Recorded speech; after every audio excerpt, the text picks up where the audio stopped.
Dia datangi saya, cekcok sebentar tuh. Kamu sudah setengah tahun menelantarkan saya, terus sekarang datengin saya kayak nggak punya dosa. Sampai akhirnya dia mengajak berhubungan.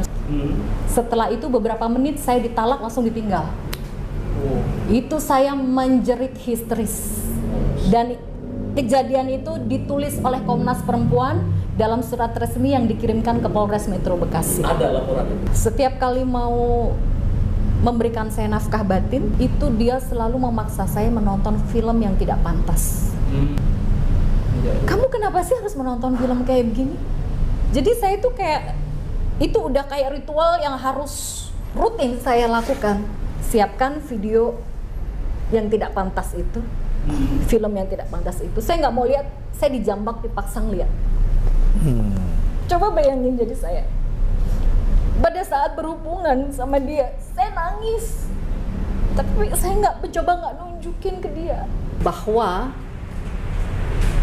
semua kezoliman yang sudah kamu lakukan itu sudah telah dibuka nyata oleh Allah Subhanahu wa Ta'ala. Sebelum-sebelumnya Allah menutupi aibmu, tapi sekarang Allah membuka aibmu melalui kezolimanmu terhadap saya. Dan ternyata banyak perempuan yang kamu zolimi.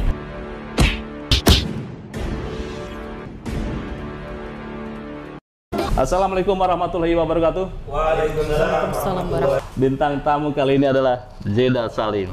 Nah, luar biasa.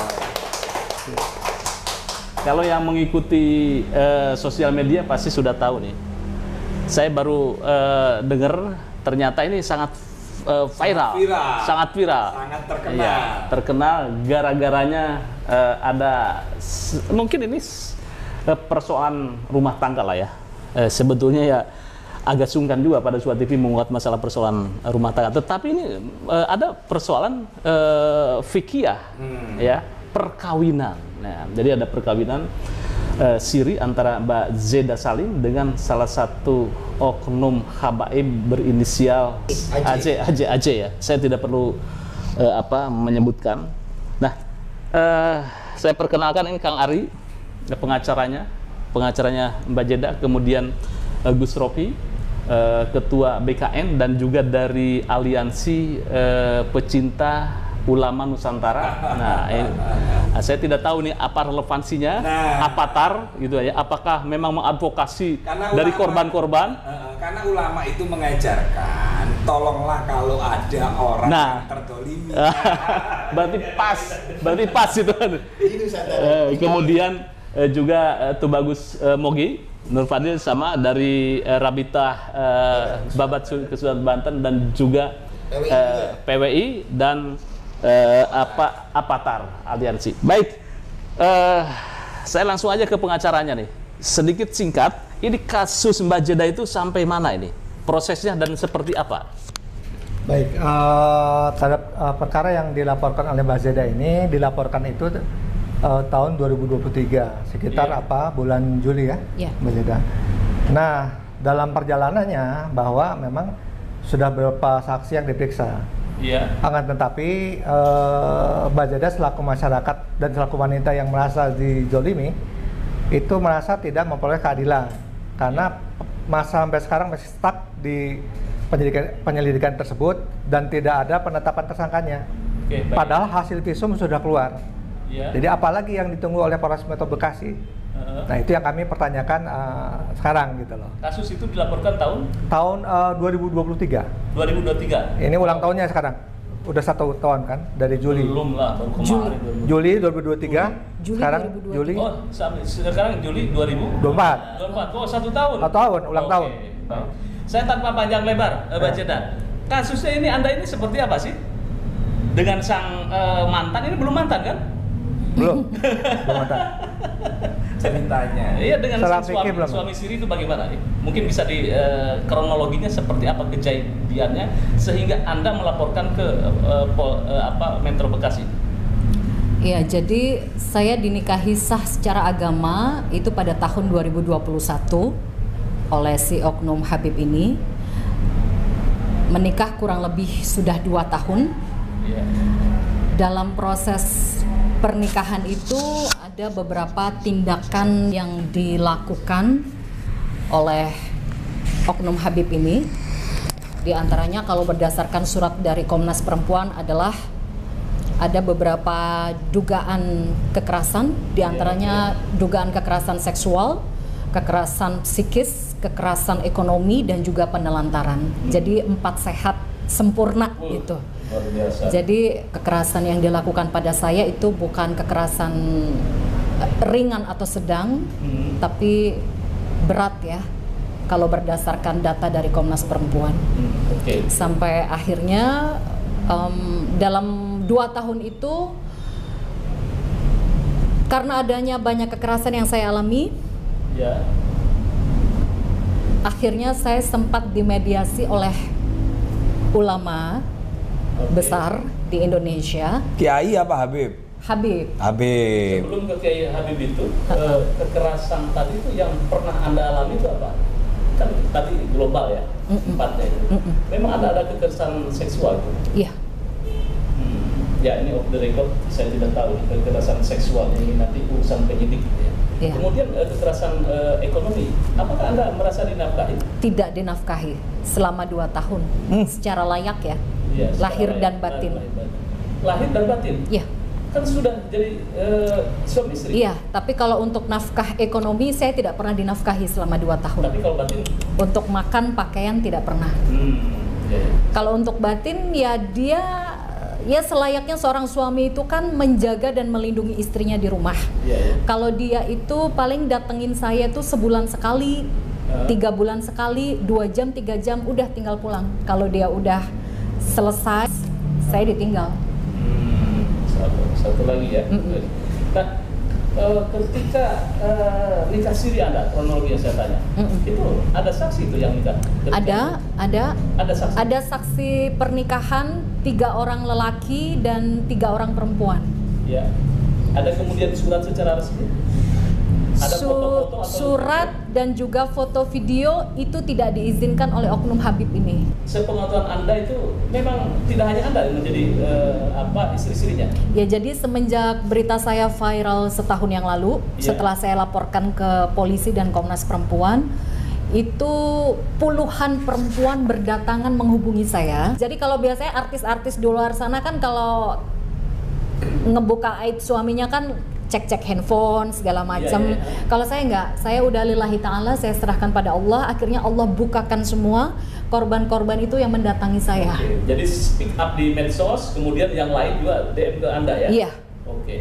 Nah kemudian prosesnya ketika itu Anda diceraikan atau bagaimana ini?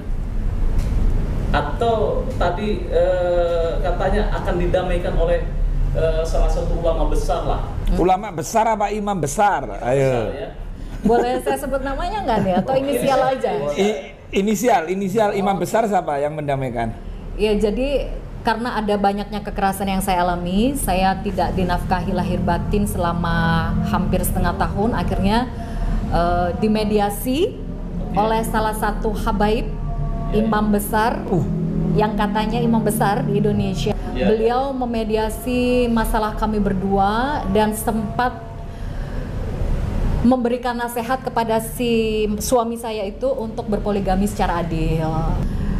Aj, kalau kamu mau memperbaiki poligami ini akan lebih baik.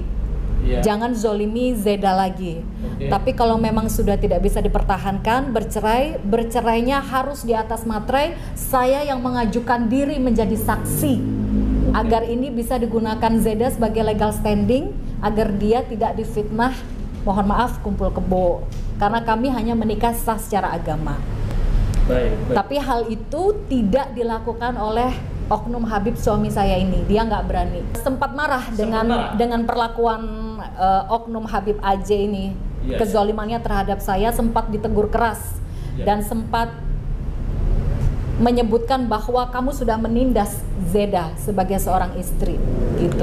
Tapi kelanjutannya bagaimana? Nah kan gitu maksudnya. Kelanjutannya waktu itu kan imam besar ini ingin bertemu saya untuk kedua kalinya agar ada surat di atas materi ditandatangani oleh Oknum Habib Aj ini. Tapi akhirnya entahlah, sampai sekarang nggak ada kejelasan. Jadi sampai sekarang status Anda itu belum jelas dengan begini, Saya agak miris ya kalau mau cerita ini. Saya ini memang selama 2 tahun pernikahan itu kan banyak kekerasan yang saya alami. Saya meminta tolong ceraikan saya. Ceraikan saya dengan cara yang baik. Dia tidak mau. Sampai akhirnya dia datangi saya, cekcok sebentar tuh. Kamu sudah setengah tahun menelantarkan saya, terus sekarang datengin saya kayak nggak punya dosa. Sampai akhirnya dia mengajak berhubungan. Setelah itu beberapa menit saya ditalak, langsung ditinggal. Itu saya menjerit histeris. Dan kejadian itu ditulis oleh Komnas Perempuan dalam surat resmi yang dikirimkan ke Polres Metro Bekasi. Ada laporan itu? Ditulis oleh Komnas Perempuan bahwa saya menangis histeris setelah ditalak sama dia. Ya gimana? Coba sekarang dipikir, saya sudah ditelantarkan, tiba-tiba didatengin cuman untuk memuaskan dia. Beberapa menit setelah itu saya langsung ditalak, langsung ditinggal. Apa yang Anda sesali? Yang Anda sesali atau yang Anda ingat ketika peristiwa ini harapannya akan dinikahi oleh keturunan yang mulia gitu ya? Ya begini ya, saya ini kan dari kalangan public figure ya, dari dunia entertainment. Saya ini kan dalam proses hijrah. Kenapa saya mau dinikahi sama dia? Itu karena saya berpikir dia adalah orang yang ahli agama lah ya, bisa dikatakan begitu, karena udah kelasnya habaib, bukan ustadz biasa lagi. Jadi saya berpikir untuk kelas habaib tidak mungkinlah tidak bisa memuliakan seorang istri. Oleh karena itu alasan orang tua saya merestui pernikahan saya dengan pertimbangan, oh si AJ ini paham agama, insya Allah poligaminya bisa adil, anak saya bisa dibimbing ke agama yang lebih baik. Dengan banyak pertimbangan, sudah dipertimbangkan dengan matang, dan dia juga muridnya imam besar, ya kan, kerjaannya ceramah di mana-mana, tidak menemukan keburukan sedikit pun dalam diri dia. Apalagi mohon maaf ya, dia mengaku keturunan Rasulullah. Itu bonus lah ya. Kalau saya tidak melihat itu, saya sih lebih melihat dia laki-laki yang soleh. Ya tadinya. Tapi ternyata setelah berjalan pernikahan, dia zolimnya luar biasa dengan saya. Satu hal yang paling Anda sesali terhadap pernikahan ini apa? Selama menikah itu, dugaan kekerasan seksual yang dituliskan oleh Komnas Perempuan itu,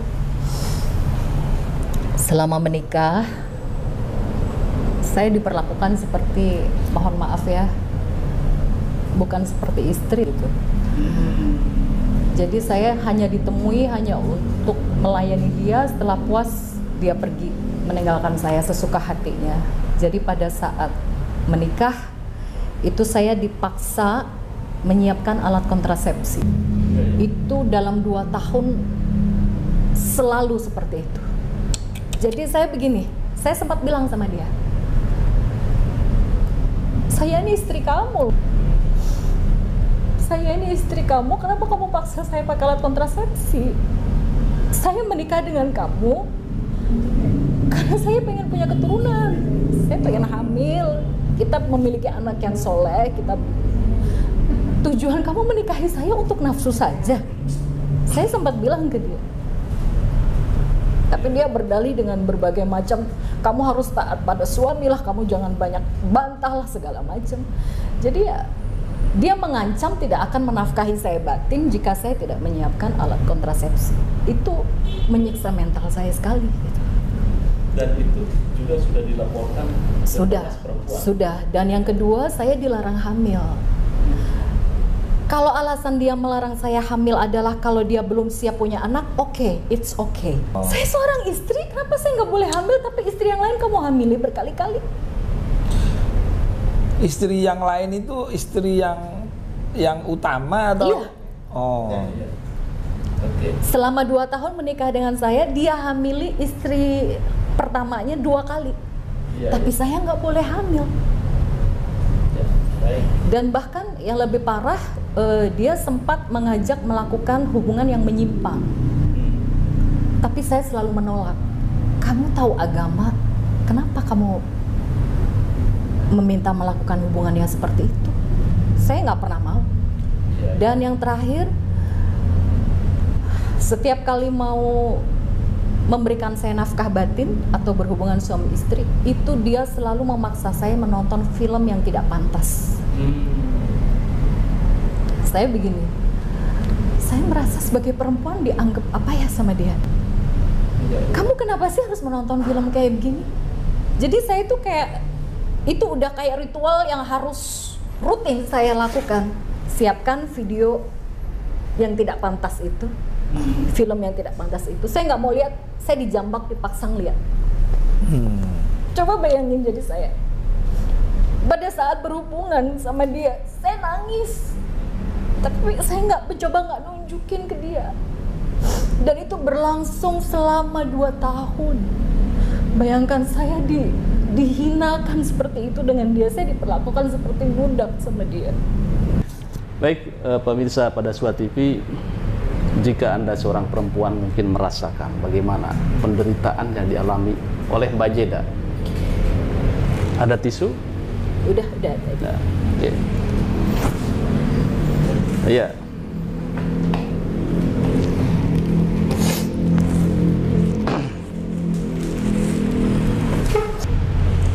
Baik, kasus ini sudah bergulir di kepolisian, betul? Betul. Nah, tetapi sepertinya 1 tahun masih tersendat.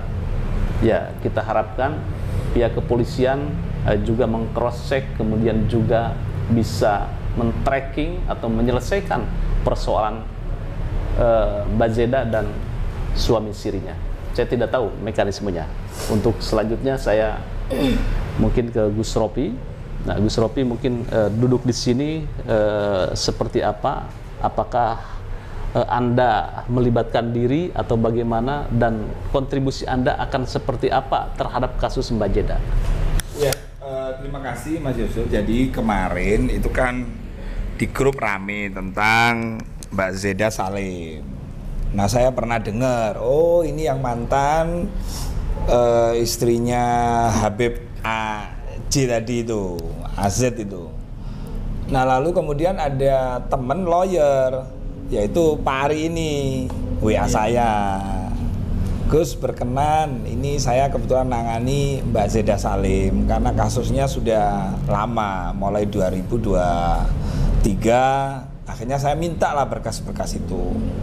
Nah, saya minta karena di grup santri ini Gus Dur juga rame tentang Mbak Zeda Salim, maka saya terpanggil untuk, apalagi saya mendengarkan keterangan juga bahwa selain Mbak Zeda ini korbannya banyak.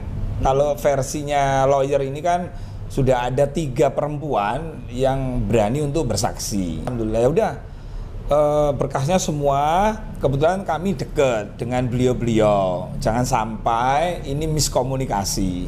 Jangan sampai seakan-akan polisi tidak jalan karena ada keberpihakan. Akhirnya saya sampaikan ke pimpinan di Polda Metro Jaya. Kebetulan beliau sangat baik dan proaktif sekali, terutama dalam hal kemanusiaan, yaitu salah satu Pak Dir lah. Nah, dapat 10 menit ya setelah lawyer ini cerita-cerita, saya kirim ke beliau. Ternyata lawyernya Mbak Zeda Salim, Mas Ari ini, ditelepon sama Pak Kasat melalui Pak Kanit yang nangani kasus Mbak Zeda Salim. Itu artinya kasus ini polisi betul-betul ingin fokus, ingin konsen, dan ingin menang. Nah, salah satu menuju kemenangan, artinya kebenaran harus diungkap gitu loh. Nah, nanti insya Allah nanti akan dipenuhi oleh lawyer apa yang dibutuhkan, termasuk saksi ahli pidana itu. Gitu Mas Yusuf. Jadi kami kami tidak melibatkan diri, tapi ini adalah keprihatinan kita. Nah, maka ini harus segera dituntaskan. Jangan sampai terjadi seperti kasus Vina misalnya, yang sampai detik ini kan masih simpang siur itu. Jadi kasus Mbak Zida ini merupakan PR, dan saya yakin teman-teman polisi, terutama di Polres Bekasi Metro, akan bekerja sungguh-sungguh, dan ini kita kawal bersama gitu loh Mas Yusuf, bahwa kasus ini harus kita kawal bersama. Walaupun bukan sanak, bukan kadang, tapi kan Mbak Zeda mewakili perempuan yang ada di tanah air di Indonesia ini. Apalagi kan ada apa ya istilahnya grid. Oh yang laki ada grid turunannya ini, terus semena-mena, kan itu yang kita kikis gitu loh. Baik. Itu. Baik, ke Tubagus Mugi ya. Oke, siap. Saya Tubagus Mugi Nur Fadil, Ketua Umum Robitoh Bapak Sekalian Banten, tapi juga merangkap juga dari Wakil Ketua PWI LS Perjuangan Wali Songo Indonesia, dan juga kita tergabung dalam APATAR, Aliansi Pecinta Ulama Nusantara. Nah, kaitannya dengan Mbak Zeda ini sendiri karena ya ulama kita, ya contohnya misalkan ketum dari PWI LS itu Kiai Abbas Buntet itu peduli terhadap masalah yang menimpa Mbak Zeda.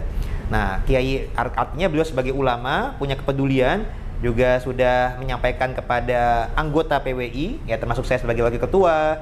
Nah, termasuk Pekang Ari ini juga ketua divisi hukum di PWI LS. Ya, dan juga istri saya juga ya, ketua divisi perempuan Krai Wulan itu juga sudah ditugaskan untuk mendampingi kasusnya Mbak Zeda ini agar bisa mencapai suatu keadilan yang bisa diperjuangkan. Dan kaitannya Wali Songo dan lain-lain sebagainya ini, tadi juga Pak Yusuf kan cerita tentang masalah nasab, biasanya nasab, tiba-tiba ini ya. Jadi ini perlu kami sampaikan, memang tetap ada keterkaitan. Karena kajian nasab sendiri pun yang biasa dikaji oleh kami termasuk oleh Kiai Imadin Usman, itu tidak semata-mata sekedar usil, sirik, dengki dengan nasabnya kalangan Habaib Ba'alawi Wasaliaman. Tapi dilihatnya bahwasanya sudah banyak kezaliman-kezaliman atau kemungkaran-kemungkaran dari para oknum-oknum tersebut yang banyak didiamkan oleh masyarakat karena takut kualat. Padahal nih, sabda Rasul, andai Fatimah putriku mencuri, akan kupotong tangannya. Artinya apabila keturunan Rasulullah yang generasi pertama saja yang benar-benar asli itu melakukan kesalahan yang melanggar hukum, keadilan harus tetap ditegakkan.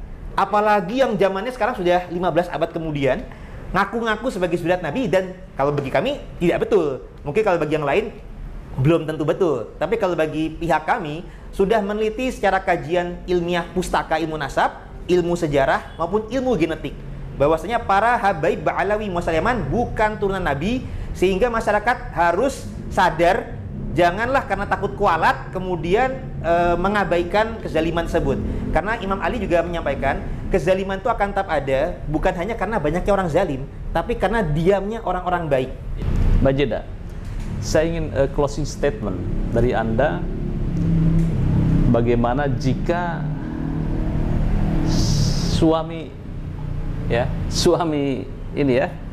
Anda ini menyaksikan atau ada di hadapan Anda sekarang?